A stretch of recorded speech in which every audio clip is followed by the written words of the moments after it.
Good morning, everyone, and welcome to the Ninja Chickens channel.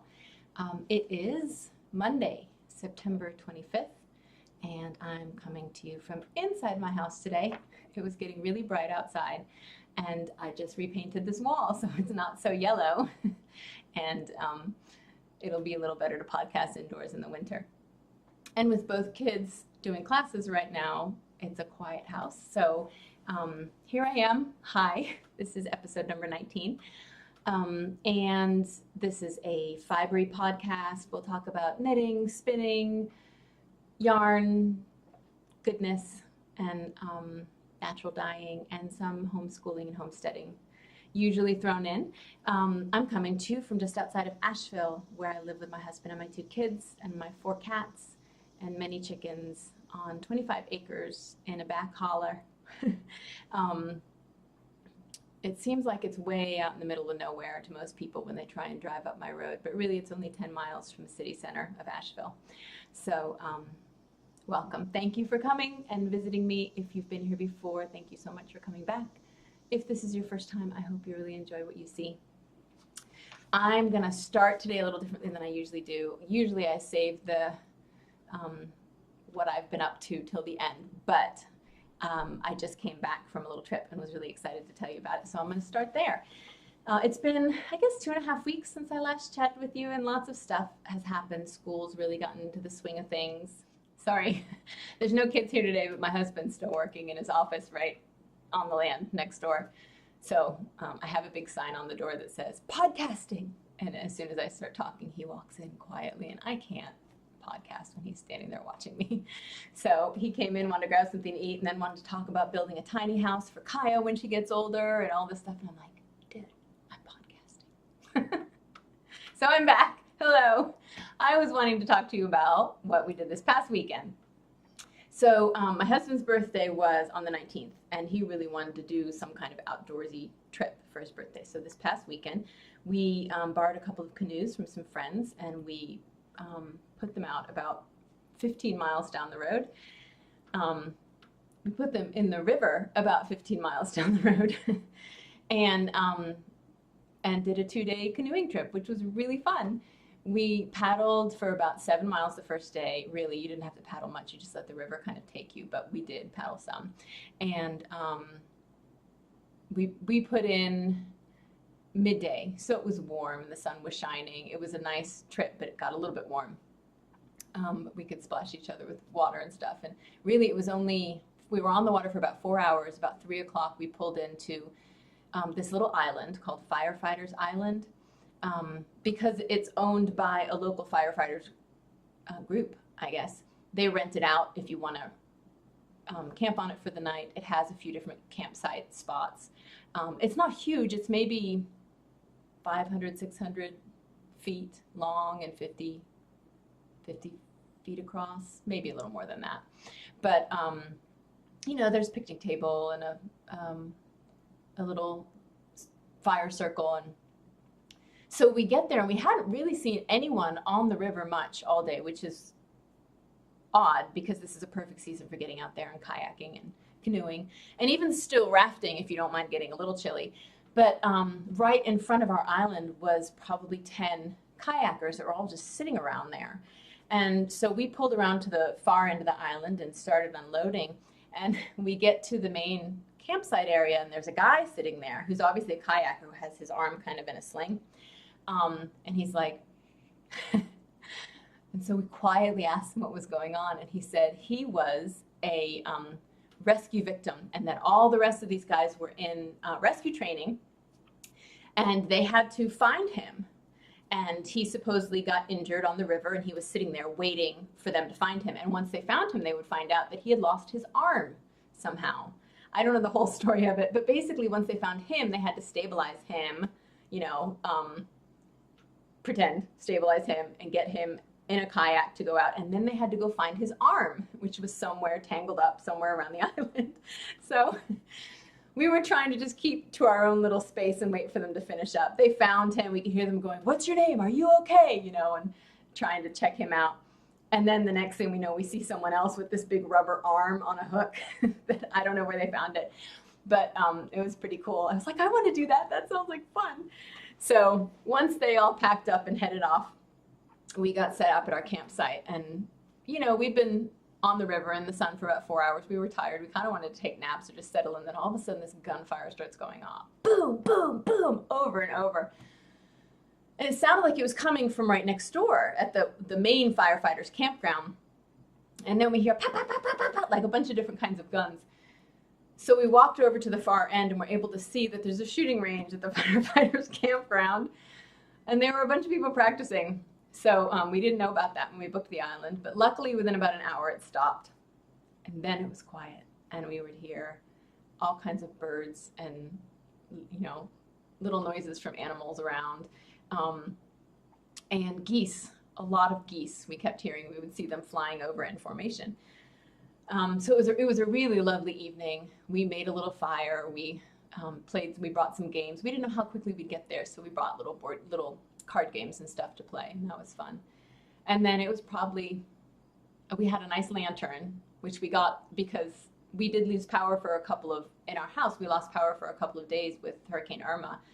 The winds weren't really that bad around here, but they knocked enough trees down that we lost power, so I got us a really nice rechargeable lantern. So we brought it on the camping trip. So we were able to read and hang out for a little bit before getting too tired. Whenever you're camping, you always go to bed early because once the sun goes down, you get sleepy. So we went to bed, and I was the first one to get up in the morning because I heard a lot of geese again, and they sounded really close. So I stepped out of the tent and looked towards the river, and there were just 50, 60 geese. And it looked like they were coming downriver and then turning around and paddling and waiting for more to come in. And we kept hearing more geese calling and then landing. So as I watched, they were sitting there in the water, paddling upstream kind of, but basically staying stationary. And more would kind of come down really quickly and then turn around and get into place. And they waited until all the geese had landed. It was probably 20, 30 minutes. And you'd keep hearing these honks.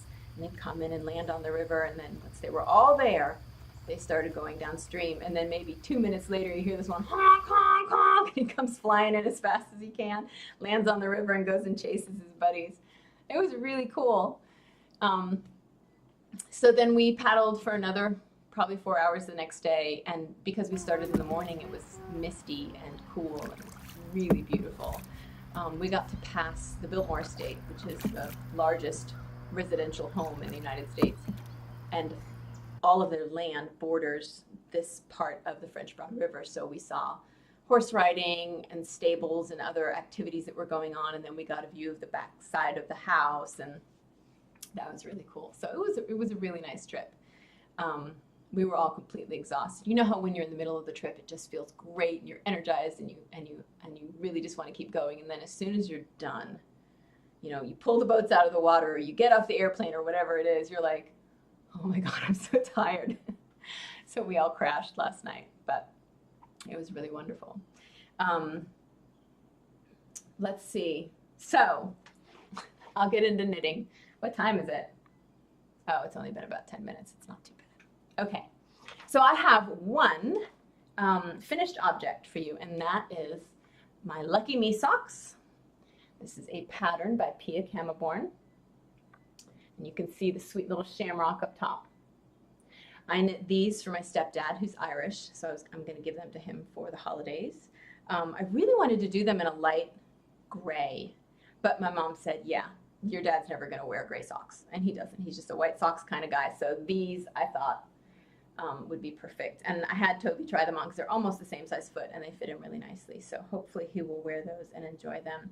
It was a fun pattern. I was worried about all the ribbing, but it actually got me better with just how I do my purls and switch in between knitting and purling and not making them so loose.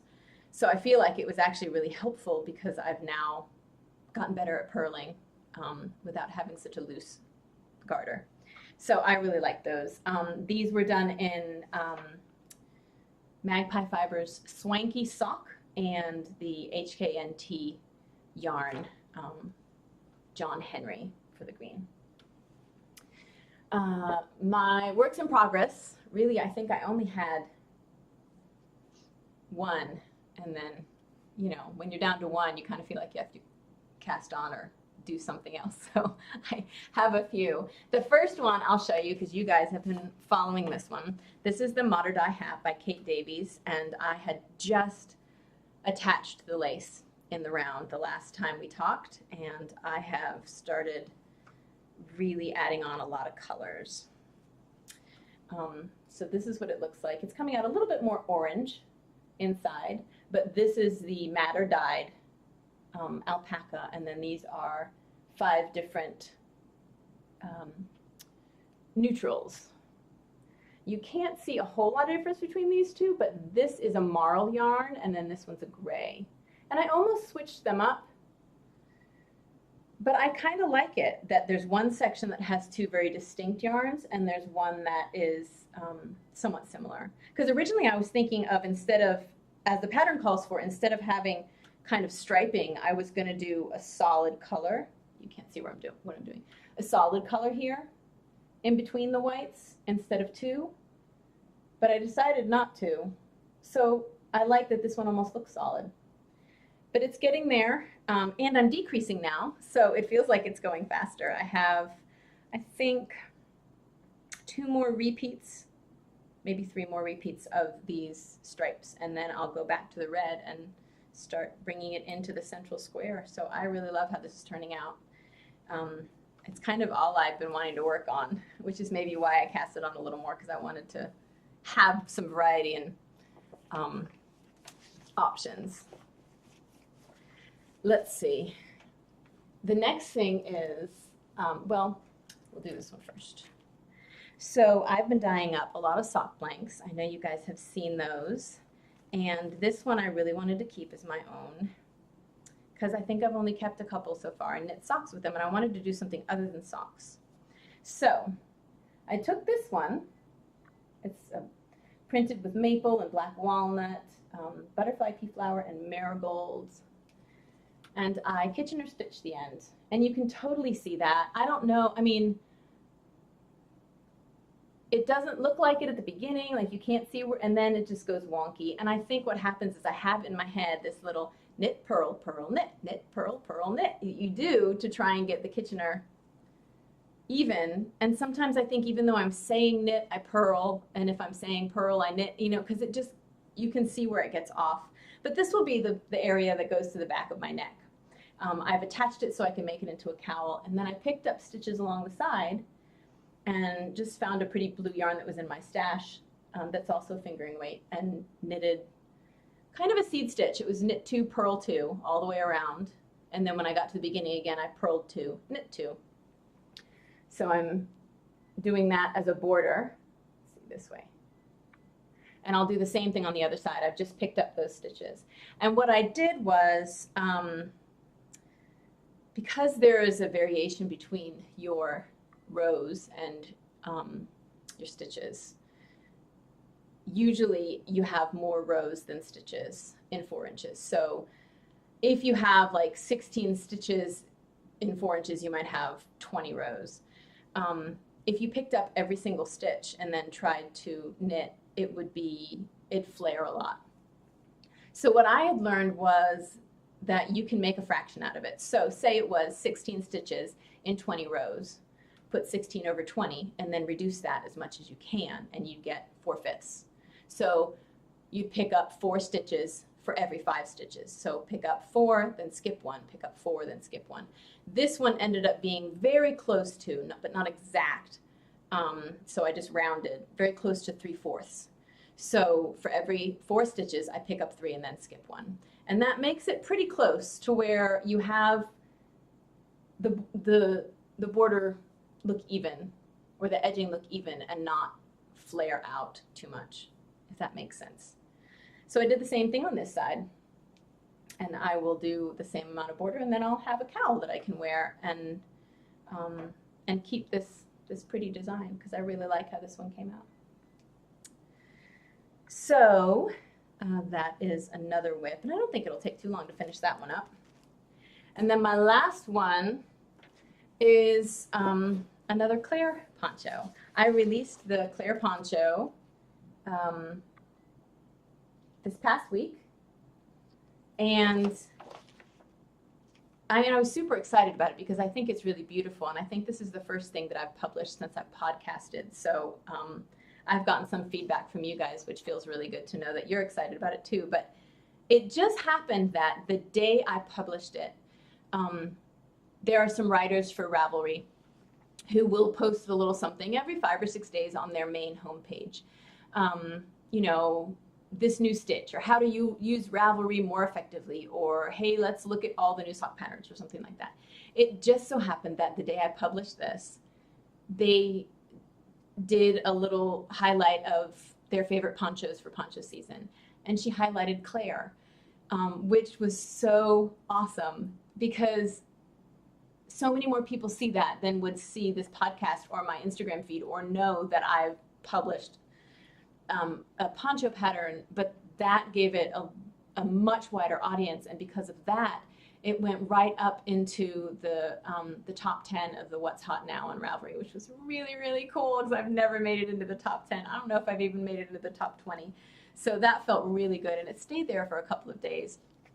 And then a couple days ago, Quince & Company, which is the company I used their linen yarn for this pattern, they posted something about it on their Instagram feed, so it felt really, really good. I'm so excited to start seeing these out in the world. That's probably my favorite thing of the knitting pattern designs, making knitting pattern designs, is seeing other people knitting them and enjoying them and wearing them. It just feels really good. So thank you guys for all your support for this. It's been really exciting. And I knit this one for my mother and gave it to her for her birthday, and she loves it. She loved the color. It fits her beautifully. But I want one. So I had started one a while back in some yarn that Fern Fiber has, but it has alpaca in it, silk and linen. And I thought it might still be a little bit warm for her. So I put this one aside and thought I'd make it for myself. So I've picked it back up and have added not a whole lot more to it, but I don't know, maybe 10 or 20 rows. So this is how it's looking so far. This was dyed with fresh indigo a few years ago. And this one will be for me. I'm doing everything exactly the same needle size and all, but because it has that alpaca and silk in it, I think once it's soaked, it'll bloom just a little bit more and maybe be a little warmer for fall and spring weather. So I'm working on that for myself. And I think that's it as far as my works in progress. I have some plans for things I want to get started, but I'll talk about that in just a little bit. As far as pattern releases go, I released the Claire poncho last Monday, and then today I released my Into the Waves cowl, which is a long cowl that I knit with Wing and a Prayer farm yarn and a hand-spun yarn that was spun by a woman who owns a local farm. I wanted to highlight local yarns. I made this actually a while ago, and then I can't show you one that I have because I donated it to the Livestock Conservancy. They are a national group in the States that promotes the care of and research for and preservation of rare and endangered livestock breeds. So I wanted to knit it out of small farm yarns to also encourage the preservation of rare and endangered livestock. So it has a really simple slip stitch pattern. It's really easy to knit. There's just knitting and slipping stitches pretty much, except for right at the border where you do, a little garter stitch or a little purling. But it's quick and easy, but because of that slip stitch has a really interesting effect on what it does to your yarn to make it look wavy. So I hope you guys like it. It's up on Ravelry now. It's called Into the Waves. And I mean, it's fabulous for hand-spun yarns, for small farm yarns, but I also think it would be nice if you have a neutral or a solid color paired with a speckled yarn. That might look really nice. And I know we all have speckles in our stash. So yes, so that's another one that I released, and I hope you guys love it. I have been doing a little bit of spinning, but really not enough to show. I started spinning the Hog Island fleece that I got a few months back, and it spins like a dream. I just basically sit there and put a little more into the spin every so often, and it just pulls right in. There's no lumps or bumps. It's so nice. Well, you can't see it. It's on the spinning wheel behind me. Directly behind me. There it is. But I'm going to spin some more in the next few weeks, and hopefully I'll have a little something to show you. It's really nice spin, which is good because the last couple things I tried to spin were just frustrating. So it's nice to get that so I can get back into it a little. I was talking with, so let's see, I have a giveaway for you guys. I was talking with Linda of Lavender Mountain Yarns. She is somewhat local to me. She's in North Carolina. We talked a little bit about her trying to find a good source of local yarns so she could do, she's a yarn dyer, so she could dye on local sources, and we chatted a bit about that. And I was also looking at the yarn she has in her store right now because she has a really amazing way of getting rich colors onto her yarns. And right now it seems like there's a lot of fall colors in her store, which I really like. So she offered to send some yarn to you guys, and I wanted to show it to you. Can you see it? No, you can't see it over here. There's two skeins. One is a worsted, one is a DK, but they're so close they might actually go together if you wanted to put them together.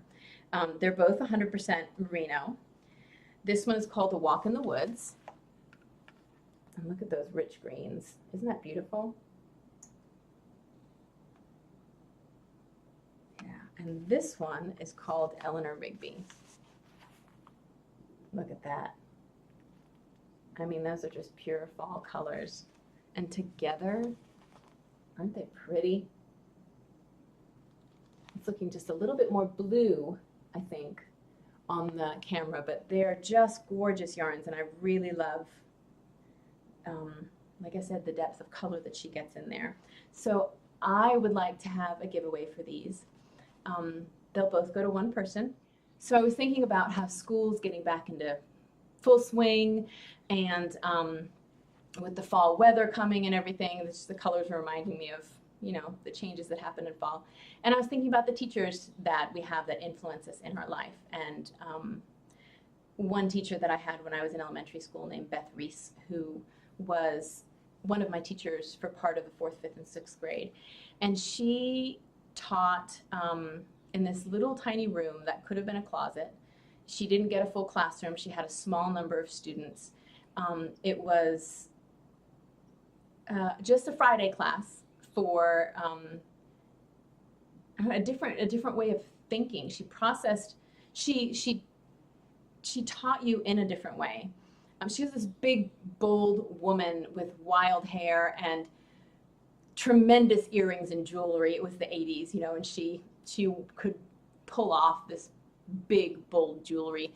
And she was one of those women that you just wanted to hug because she was just so big and squishy and grandma-like, and she made you feel comfortable and safe.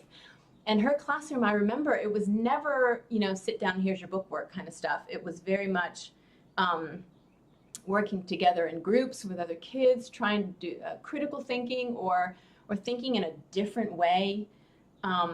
It was not a standard classroom, and just every time I went there, I mean, I was always so excited to be in that classroom, and every time I went there, I got inspired. I remember that at the end of one year, she asked us to do a small presentation on what we wanted to become or what interested us right now. And at the time, I thought I wanted to be a singer. So it wasn't like stand up and read a paper. It was present it however you want. You know, if you wanted to be an artist, you could make a special painting and display that to the class or talk about your favorite artist. And so I ended up singing Whitney Houston's The Greatest Love of All. I remember I was so nervous and so shy. Like, I don't know why I ever wanted to be a singer, because I like singing, but I can't get up in front of people and sing. And I remember I just basically played the music on my tape and sang along with it in this little radio that I had. And Mrs. Reese was sitting there crying because she loved the song and the meaning behind the song. But I'm standing there going, oh my God, I'm making her cry. This must be awful. And then afterwards, you know, she applauded, was like, oh, that was so wonderful, you guys. Wasn't it great? And I remember this friend of mine, Otley, said, I couldn't hear it all. It was funny. But it was I mean, I can still remember her name because she was such an amazing influence. So, roundabout way to say, to enter this contest, this giveaway, I'm going to put up a thread in Ravelry that says, tell me about a teacher that inspired or influenced you. It can be something specific. It can just be the way they taught. It can be someone from the first grade or from college or beyond. Whoever just comes to mind when you think about a special teacher in your life. I would love to hear about that. And I will be sending these out. I will end the giveaway Sunday 2 weeks. I don't know what date that's going to be, so I will post it right here, and I'll also have it in the Ravelry group.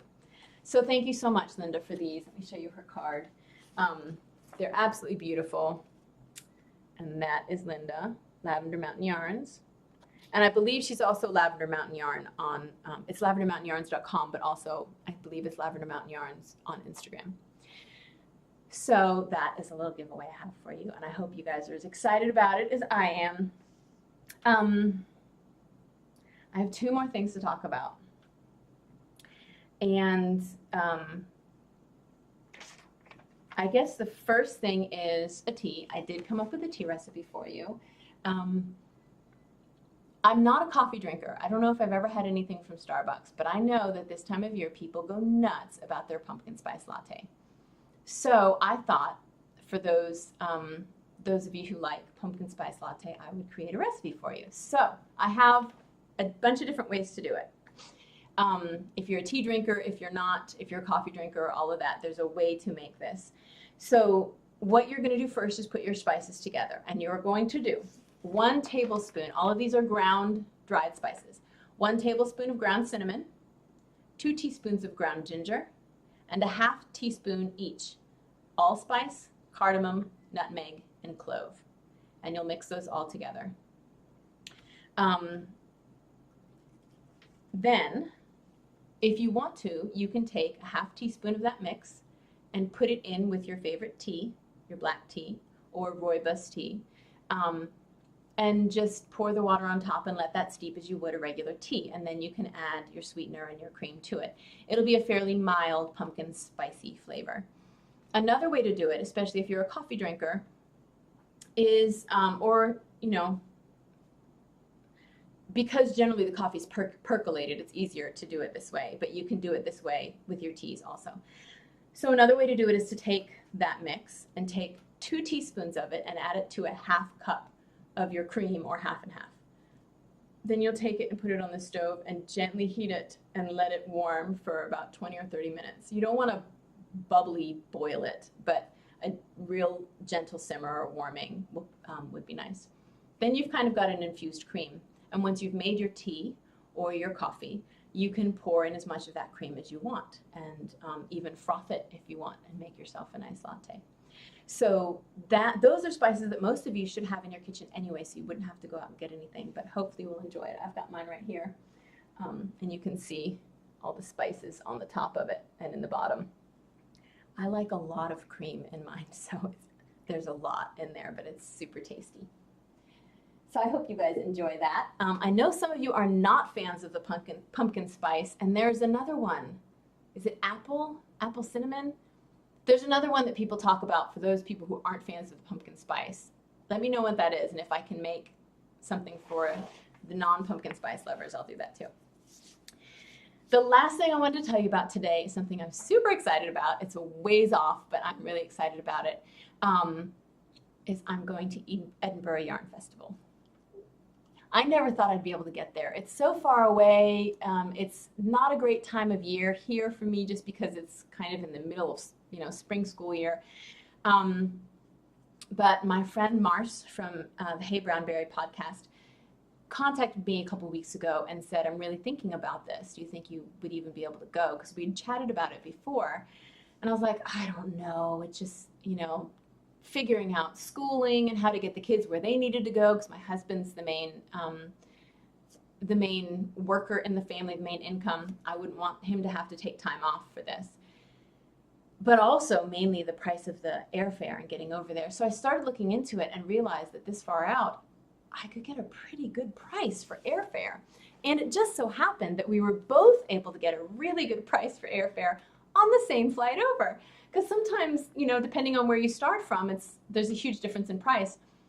So we just jumped on it and went for it. And I booked a flight over, and then I was like, okay, now hopefully I can find a good place to stay. And we chatted about kind of what we wanted. I said it'd be really nice to be in between the city center of Edinburgh and the Corn Exchange, which is where the festival happens. So we could go either way. We can walk into town. We'll stay afterwards for a little bit of time to explore.